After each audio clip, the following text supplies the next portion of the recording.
Varicose వ్యాధితో బాధపడుతున్నారంట. తక్కువ ఖర్చుతో ట్రీట్మెంట్ కావాలి అనుకుంటే ఎవిస్ హాస్పిటల్ని సంప్రదించండి. నమస్తే రమ్మగారు. నమస్తే జయ. రమ్మగారు, మనకి చాణక్య నీతిలో కొన్ని చెప్తా ఉంటారు ఆయన, మంచి మంచి శ్లోకాలు కదండి. ఎంత కష్టం వచ్చినా కొన్ని విషయాలను మాత్రం ఇతరులకి చెప్పకూడదు, కొన్ని రహస్యాల్ని మన దగ్గరే ఉంచుకోవాలి. ఏంటవి అసలు చాణక్యుల వారు ఏం చెప్పారు? చాణక్యుడు చెప్పింది 2000 సంవత్సరాల నాడు కదా, అందులో ఒక 80-90% యూజ్ అవుతాయి జయ. ఇప్పటికీ కూడాను ఒక 10% ఆ కాలానికి తగినవి అవి, ఈ కాలానికి తగింది కాదు. మరి అంతే ఉంటుంది కదా రమ్మగారు, కాలానుగుణంగా ఉంటాయి కదా ఏదైనా. అవును, సాధారణంగా మనం చూడు, ఎవరికీ చెప్పకూడని రహస్యాలు కొన్ని మనకుంటాయి మన జీవిత చరిత్రలో, మన చిన్నప్పటివి, ఫ్యామిలీ హిస్టరీస్, మనవే పొరపాట్లు, మనం చేసిన మోసాలు చేస్తారు ప్రతి వాళ్ళకి, మనుషులు కదా మనం, ఏవో అవి మనం రివీల్ చేస్తే దొరికిపోతాం కదా. అసలు ఎవ్వరికి చెప్పకూడదు. చెప్పకూడదు, ఎక్కడున్నా సరే ఒక్కసారి బయటికి వెళ్ళిందా అంతే కదా. మన రక్త సంబంధికులకు కానీ కట్టుకునే వాళ్ళకి కానీ, అంటే వాళ్ళకి తెలిసినప్పుడు తెలుస్తుంది, మన నోటితో చెప్పకూడదు. చెప్పకూడదు. ఇప్పుడు కూడా, ఇప్పుడు మనం చూడు, ఈ పెళ్ళిళ్ళు వాటిలలో వ్యవహారాల్లో ఒకళ్ళ సంగతులు ఒకళ్ళు భార్యాభర్తలు చెప్పేసుకోవటం ఎంత పెక్కి ఊర్లైపోతాయి చేయాలి. ఎన్ని కేసులు హ్యాండిల్ చేస్తున్నారు రమ్మగారు మీరు కదా. రహస్యం చెప్పేసి దొరికిపోవటం, అది చెప్పకూడదమ్మా వాటిని. ఇప్పుడు జరిగిపోయిన దాన్ని మనం ఎలాగో మార్చలేం. మోసం చేయటమా అంటావు, వెంటనే నీకు ఆ క్వశ్చన్ ఉంటుంటుంది, మోసం చేయొచ్చా అంటావు. మోసం కాదు అది, దీన్ని మోసంగా భావించద్దు. ఎప్పుడో జరిగింది ఏదో విషయం, ఇప్పుడు దానికి ప్రజెంట్ మన జీవితానికి సంబంధం లేదు. ఆ కాలం అది, ఆ రోజున అది అట్లా అయిపోయింది. ఇప్పుడు అది చెప్పడం వల్ల ఇక్కడ జరిగే మేలేమీ లేనప్పుడు, కీడు ఉండే అవకాశం ఉన్నప్పుడు ఎందుకమ్మా చెప్పడము? ఇక్కడ ఫెయిర్గా ఉండటం లాంటివి తీసి పక్కన పెట్టాలి, అంతేనండి. డెఫినెట్గా ఫెయిర్గా ఉండటం అంటే ప్రజెంట్ ఫెయిర్గా ఉండు, ఇప్పుడు పొరపాట్లు చెయ్యొద్దు. పూర్వంలో నీకేదైనా మోసం చేసే లక్షణం ఉన్నా, లేదా మోసం నువ్వు చేసినా, అది ఇప్పుడు చేయకు. లాయల్గా ఉండటం అంటే ఈ ప్రజెంట్ లాయల్గా ఉండు. వీళ్ళకి ఏ సంబంధము లేని ఒక పాత పురాతన వ్యవహారాన్ని తవ్వి తలకెత్తి వీళ్ళకి చూపించి, వాడి చేతికి మన జుట్టిచ్చి, ఆడమగ అయినా లేదా దాని చేతికి జుట్టిచ్చి, ఇది ఎందుకు వచ్చింది? అనవసరమైన ఇష్యూ. అసలు మర్చిపోరు జయ, ఎవరును విన్నవారు మర్చిపోరు కదా. వాళ్ళు మర్చిపోరు, వాళ్ళు నీ మీద వాడతారు, ఇంకెక్కడైనా వాడచ్చు. అందుకని పురాతన రహస్యాలు చెప్పకూడదు. ఒక పాయింట్ అసలు మామూలుగానే జనరల్గా. ఇప్పుడు ఏం చేస్తున్నాం మనం, అక్కడ ఇక్కడ ఫోటోలు తీసుకుని అవన్నీ ఎక్కడో చోట పెడుతున్నాము. మనమేం చేయక్కర్లా, వాళ్ళే తెలిసిపోతాయి, అక్కడే తవ్వేస్తారు ఎక్కడో చోట నుంచి. సరే, ఇది ఇప్పుడు ప్రజెంట్ ఈ రోజులకి ఉపయోగపడే ఒక మాట చెప్పడం కోసం చెప్తున్నాం. చాణక్యుడు చెప్పింది ఏంటంటే, విత్త నష్టం, డబ్బు నష్టపోతే చెప్పకూడదట ఎవరికి. కానీ ఇప్పుడు ఎట్లా కుదురుతుంది చెప్పు? ఈ కాలానికి కుదురుతుంది. డబ్బు ఎక్కడో పోగొట్టుకున్నాం మనం, అది ఆ కాలంలో. అప్పుడు అలా ఉండేది. నాకు ధన నష్టం వచ్చింది, వీడెవడో నన్ను మోసం చేశాడు అనేది రివీల్ చేయకూడదు. ఓకే, బహుశా అందరూ దాన్ని చులకగా తీసుకుంటారు, వీడు మోసపోతాడని. వీడు మోసపోతాడు కాబట్టి ఇట్లా వ్యాపారంలో నష్టపోయి వచ్చినా కూడా ఆ ఊళ్ళో నేను నష్టపోయాను అని చెప్పకూడదట. ఈ ఊళ్ళో ఆ కాలంలో చెప్పబడింది అది. విత్త నష్టం చెప్పకూడదా? రెండోది మనస్తాపం. మనకి చాలా తీవ్రమైన బాధ ఉంది లోపల, దాన్ని కూడా రివీల్ చేయొద్దంటారు. మనసులోనే ఉంచుకోవాలి. దీనివల్లైనా మనకి అసన్ఘాతంలాగా లోపల తగిలేస్తుంది దెబ్బ, అవమానం. అలాంటి పాటి చెప్పకూడదు. ఫలానా చోట ఇలా జరిగింది, వాళ్ళు నన్ను ఇలా అన్నారు, నాకు అది చాలా బాధ కలిగింది, అవి చెప్పొద్దంటారు. చెప్పకూడదట. ఎందుకు చెప్పకూడదో డిస్కస్ చేద్దాం దాని మీద. మనం ఆయన చెప్పిన వాక్యాలు చెప్తున్నాం. తర్వాత గృహిణ్యాహ చరితం, నీ భార్య యొక్క చరిత్ర ఇతరులకి చెప్పద్దు. ఇప్పుడు అలా ఉందమ్మా లోకం? లేదు. అంటే దీన్ని బట్టి చాణక్యుల వారు చెప్పింది పాపం మనకి ఈ రోజుకి యూజ్ అవట్లా. నో, కానీ నేను చెప్తా దాని మీద కూడా నీకు. ఓకే, అయిందా? అక్కడి నుంచి ఎవరైనా నీచులు, దుర్మార్గులు, వాడెవడో క్వాలిటీ లేనివాడు, ఏమన్నాడు, క్యారెక్టర్లెస్ వాడు, వాళ్ళ గురించి వీళ్ళ గురించి చెప్తాడు ఏవైనా నీకు. అది కూడా నువ్వెవరికి చెప్పద్దు. నువ్వు ఏదైనా ఒక విషయం ఒకళ్ళ దగ్గర నుంచి తెలుసుకుంటే వాడి చరిత్రని బట్టి నీ రివీలింగ్ ఉండాలి. వాడు ఒట్టి వేస్ట్ ఫెలో, దౌర్భాగ్యుడు, ఆనాకానికి కొరగాని వాడు ఏ రహస్యం చెప్పినా సరే దాన్ని నువ్వు చెప్పద్దు బయటికి. వాడు అవతల మాట విషయం చెప్పిన వాడు ఉత్తమ కుల సంజాతుడు అని రాస్తారు. ఉత్తమ కుల సంజాతుడు అంటే కులం అనకూడదమ్మా, దాన్ని పదాలు అవి ఉంటాయి. కానీ వాడు మంచివాడు, గుడ్ క్యారెక్టర్, వాడు అబద్ధాలు చెప్పడు, టాలటోలీగా ఏవో దొంగ మాటలు చెప్పే రకం కాదు వాడు. అప్పుడు ఆ విషయాన్ని నువ్వు ఎవరికైనా చెప్పచ్చు. అంతేగాని నువ్వు ఎక్కడో చిన్న చిన్న సందుల్లో గొంతుల్లో అక్కర్లేని మాటలు తెలుసుకుని, కొంతమంది కుళ్ళు బుద్ధితోటి కూడా మాట్లాడతారు. వాడి బుద్ధి తెలిసి నువ్వు ఆ రహస్యాన్ని చెప్పాలి. ఓకే. ఇప్పుడు మనకి గాసిపింగ్ చేస్తారా? అవునవును. మనం చెప్పుకుంటాం కదా, అభిజ్ఞ వర్గాల ద్వారా తెలిస్తేనే రివీల్ చేయాలి. ఏదో రకంగా గాసిప్ అయితే మనం చెప్పచ్చా? చెప్పకూడదు కదా. గాసిప్స్ని మనం పెంచకూడదు. అది కరెక్ట్గా సరైనది విశ్వసనీయ సమాచారం అయితేనే దాన్ని నువ్వు రివీల్ చేయాలి. లేదా నువ్వు గనక మాట్లాడేస్తే నీ క్యారెక్టర్ పోతుంది. ఇక్కడ చెప్పకూడదు అది కూడా. ఓకే, ఇది పాయింట్ కరెక్ట్గా ఉంది కదా. ఇది బాగుంది. తర్వాత అవమానాన్ని ఇతరులకి చెప్పకూడదు. నువ్వు ఎక్కడైనా అవమాన పడతావు, పరువు తగ్గిపోతుంది, అది కూడా రివీల్ చేయకూడదు. బాగుందిగా. నువ్వు మోసం చేయబడినా, అవమానింపబడినా, నీ డబ్బు నష్టపోయినా, భార్య గురించి, నీ భార్య గురించి, తర్వాత ఆ విశ్వసనీయమైన సమాచారం కానప్పుడు ఈ 5 రకాలలోనూ నువ్వు రహస్యాలు ఎవ్వరికీ చెప్పద్దు, ఎట్టి పరిస్థితుల్లోనూ చెప్పకూడదు. ఇప్పుడు మనం ఫస్ట్ పాయింట్కి వద్దాం. డబ్బులు పోగొట్టుకుంటే చెప్పద్దు. ప్యాకెట్లో పోగొట్టుకున్నావు, చెప్పకు. ఎక్కడో బెట్టు కట్టావు, చెప్పకు. కోళ్ళ పందాల్లో పోగొట్టుకున్నావు, చెప్పద్దు. ఇప్పుడు వచ్చినాయి కదా సైబర్ క్రైములు. రమ్మగారు చెప్పకపోతే అది కంటిన్యూ అవుతుంది కదండి. చెప్తేనే కదా నలుగురు మీలాంటి వాళ్ళు అసలు అదేం పనిరానైనా పేకాటలేంటి, కోళ్ళ లేదా బెట్టింగ్లు ఏంటి అని తిడితే కదా వారు ఆగేది. చెప్పకుండా దాచేసుకుంటే ఎట్లాగా చెప్పండి. పాయింట్ అది కాదు. ఏమిటి, ఎవడైనా బుద్ధి చెప్పించుకోవడానికి చెప్తాడమ్మా రహస్యము? నువ్వు చెప్పు. బుద్ధి నాకు నా దగ్గర 10,000 ఉండేవి, నేను బెట్టింగ్లో పోగొట్టుకున్నానంటే నాకు చెప్పావు. నాకు చెప్తే నేను తిడతానని నీకు తెలీదా? తెలుసు. తిట్టించుకోవచ్చు కదా. నువ్వు తిట్టించుకోకు, నువ్వు ఆ పని చెయ్యి, అది కంటిన్యూ చేయమని చెప్పలేదుగా. ఎస్ అది కరెక్టే. నేనేమంటున్నాను, కనీసం ఇప్పుడు ఒకరికో ముగ్గురికో నలుగురికో చెప్తే ఎవరైనా తిడితే బుద్ధి వస్తుంది కదా. అలా చెప్తే ఎవరైనా తిడితే నాకు బుద్ధి వస్తుంది అని ఎవడైనా అనుకుంటాడా?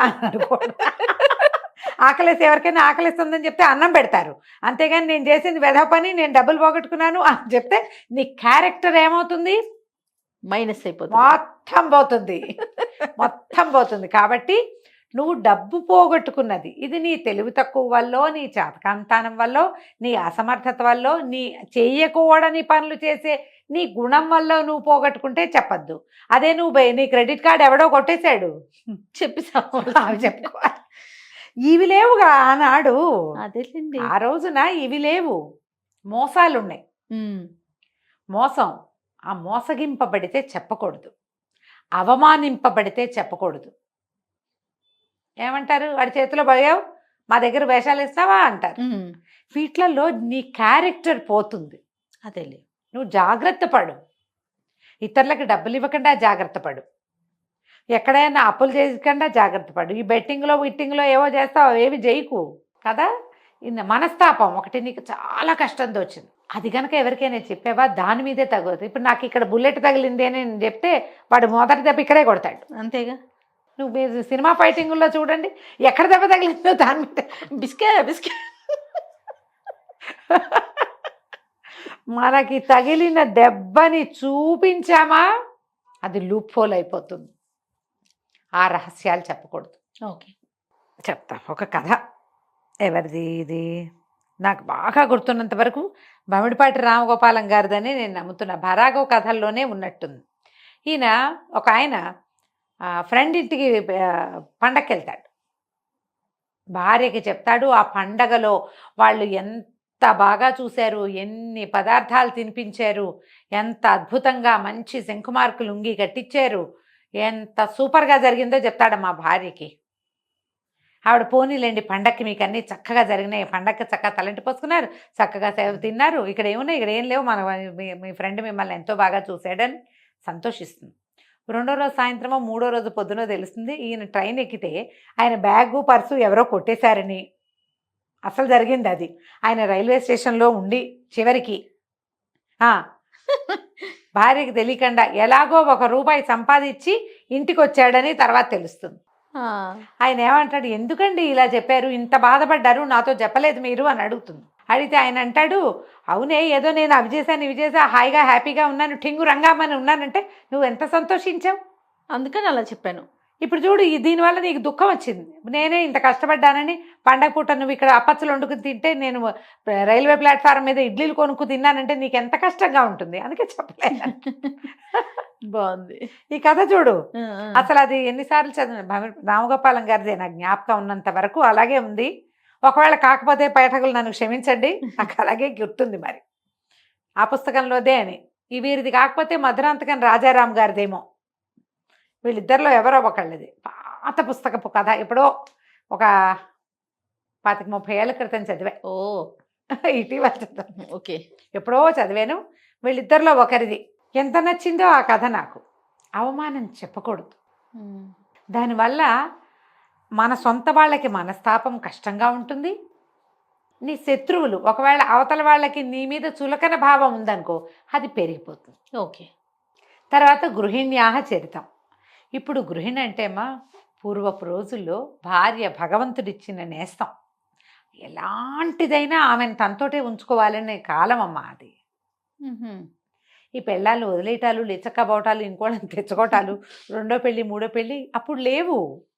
2-3 పెళ్ళిళ్ళు చేసుకుని వాళ్ళు రాజులు, బ్రాహ్మణుల్లో కూడా అన్ని జాతుల్లోనూ 2 భార్య 2 భార్యలు 3 భార్యలు ఉండేవాళ్ళు. ఈ వదిలేయటం అలాంటివి ఉండేవి కాదు. భార్య పెళ్లి చేసుకున్న తర్వాత ఆమె అంత మనలాంటి సేమ్ కులం కాకపోయినా తెలిసేది కాదు కదా. అప్పుడు చెప్పకూడదు, అది చెప్పకూడదు. భార్య యొక్క తండ్రో తల్లో అంత మంచివాళ్ళు కాదనుకో, ఆమె చిన్నతనం నీకు తెలిసినంత ఫెయిర్ కాదు, ఏమిటో అక్కడ ఫిషి, అది కూడా చెప్పకూడదు. చెప్పకూడదట. భార్య రహస్యం చెప్పకూడదు. ఇప్పుడు దీని మీద నేను ఇంకొక పాయింట్ చెప్తా, ఈ కాలానికి ఉపయోగపడేది. నువ్వు భార్యతో ఉండదలుచుకోలేదు, మీ ఇద్దరు మ్యూచువల్గానో ఇంకో రకంగానో విడిపోదలుచుకున్నారు. నువ్వేదో చెప్తావో ఏం చేస్తావో నీ కర్మ. కానీ నీతోటే ఉంటే, నువ్వు ఆమెను నీతోటే ఉంచుకుంటే, ఆమె క్యారెక్టర్ గురించి ఇతరుల దగ్గర మాట్లాడద్దు. దానివల్ల నీ జీవితం మిజరబుల్ అవటమే కాకుండా మీ పిల్లల జీవితం మిజరబుల్ అవుతుంది. ఇలా చేస్తారు కదా, మా ఆవిడ గయ్యాళని, అన్నం ఉండదని, వాళ్ళ తమ్ముడు అదేని చెప్తుంటారు. 100% చెప్పేస్తారు కదా. వేళాకోళం ఎక్కిరింతగా వాళ్ళ నాన్న అలాగా అమ్మలాగా. ఇవి మీకు సరదాగా ఉంటాయో లేకపోతే మీ లోపల కడుపులో ఉన్న ఆక్రోశాన్ని బయటపెట్టడానికి ఉపయోగిస్తాయో కానీ మీ వెనకాల మీరు అవమానపడతారు. ఒక్కోసారి మొహం మీద కూడా జరుగుతుంది. మీ పిల్లల భవిష్యత్తులు పాడవుతాయి. ఇప్పుడు ఈ కాలం ఏంటి, వదిలించే కాలం, వదిలించుకునే కాలం కదమ్మా. అవును, ఎవరి దారిని వాళ్ళు పోయే కాలం. నేను జడ్జిమెంటల్గా నేను చెప్పలేను ఈ విషయాలు. కానీ చాణక్యుడు చెప్పింది గృహిణి అంటే ఏమిటమ్మా, నీ ఇంటిని దిద్దేది, మీ ఇంట్లో ఉండేది, నీ పిల్లల్ని చూసేది, మీ అమ్మా నాన్నకి అనవసరమో ఏదో ఒకటి పడేసేది. రేపొద్దున వాళ్ళు కనుక దాటిపోతే వాళ్ళ తద్దిన నువ్వు పెట్టాల్సి వస్తే నీ పక్కన నుంచునేది. ఆమెని తక్కువ చెయ్యొద్దు. బాగుంది రమ్మగారు, ఈ పాయింట్ అయితే నాకు నచ్చింది కదా. చాలా ఈ కాలానికి ఉపయోగపడే మాట చెప్పాడే చాణక్యుడు. 100%. మొదట విన్నప్పుడు మనకు నచ్చలా. అవును, కానీ ఎంత అవసరం అమ్మా ఇది. చాలా అవసరం. భార్యల్ని చులకన చేయటం, చిన్నబుచ్చటం, నలుగురిలో అవమానపరచటం, ఆమె ఫ్యామిలీను వాళ్ళను తక్కువ చేసేయటం, మీ బాబు మీ అమ్మ అంటాం. ఆమెను తక్కువ చేస్తే ఆవిడ తక్కువ అవ్వదు నాయన, మీరే తక్కువ అవుతారు. ఆ అవమానం మీది. ఆమె సరైంది కాదు, పోనీ మీ సరైనతనం చూపించాలిగా మీరు. అంతేగా, మన సరైనతనం ఒకటి ఉంది కదా. ఎలా ఉన్నా భార్య ఉంచుకోవాలి, బాగా ఉంచుకోండి, మర్యాదగా గౌరవంగా. క్యారెక్టర్ అసాసినేషన్కి దిగద్దు. ఓకే, ఈ పాయింట్ బాగుంది కదా, చాలా క్లియర్గా. ఇక తర్వాత మనం మనస్తాపాలు ఇతరులకి చెప్పకూడదు. అవమానపడింది చెప్పకూడదు. దానివల్ల ఏమవుతామంటే చులకనైపోతాం. ఇప్పుడు మనకి ఇంకొకటి వచ్చింది, ఈ కాలపు అమెండ్మెంట్ చెప్తాను అది కూడా. అప్పటి కాలంలో మనకి మానసిక సమస్యలు, ఎవరైనా మన సమస్యను విశ్లేషించి ఇది చెయ్యి ఇలా చెయ్యి అని చెప్పే కాలం కాదు. కానీ ఇప్పుడు ఆ కాలం ఇది. మీరు వైద్యుడి దగ్గర మనస్సుని తెరవండి. ఒక థెరపిస్ట్ దగ్గర కూర్చుంటే, ఒక సైకాలజిస్ట్ దగ్గర కూర్చుంటే, మనం అవమానపడింది చెప్పకూడదని దాచుకోకండి. ఆ చిన్నప్పటి సూక్ష్మాలు లోపల గుచ్చుకుని ఉంటాయి కదా, మనశ్శల్యం అంటారు, అది లోపల ఉండిపోతే మీరు ఆరోగ్యంగా ఉండరు. అక్కడ మాత్రం మీరు రివీల్ చేయాలి. ఈ కాలంలో ఓకే. చిన్నప్పటి ఇబ్బందులు, ఏవో అబ్యూజివ్ థింగ్స్, చిన్నప్పుడు మీరు ఇతరుల దగ్గర నుంచి ఎదుర్కొన్నటువంటి ఆ చిన్నతనపు బాధలు, వీటిని షేర్ చేయటం వల్ల ఏమవుతుందంటే లోపల నుంచి ముళ్ళు తీసి బయటపడేసినట్టే. దానివల్ల మీరు ఇలా ఉన్నారు అనేది మీకు అర్థమవుతుంది. దాన్ని వదిలించుకుంటే మనం బాగుంటామని తెలుస్తుంది. ఆ అంతఃశల్యాలని ఒక థెరపిస్ట్ దగ్గర, ఒక సైకాలజిస్ట్ దగ్గర, ఇంకో ప్లస్ పాయింట్ చెప్తా, హోమియో డాక్టర్ దగ్గర మీరు రివీల్ చేయొచ్చు. ఎందుకంటే సైకోసమాటిక్గా పనిచేస్తాయి ఆ మందులు కాబట్టి. ఏదో ఒక తీవ్రమైంది, మీకు ఇప్పుడు డిప్రెషన్ ఎదుర్కొంటున్నారు, ఏదో ఇబ్బంది పడుతున్నారు, డాక్టర్ దగ్గరికి వెళ్తారు.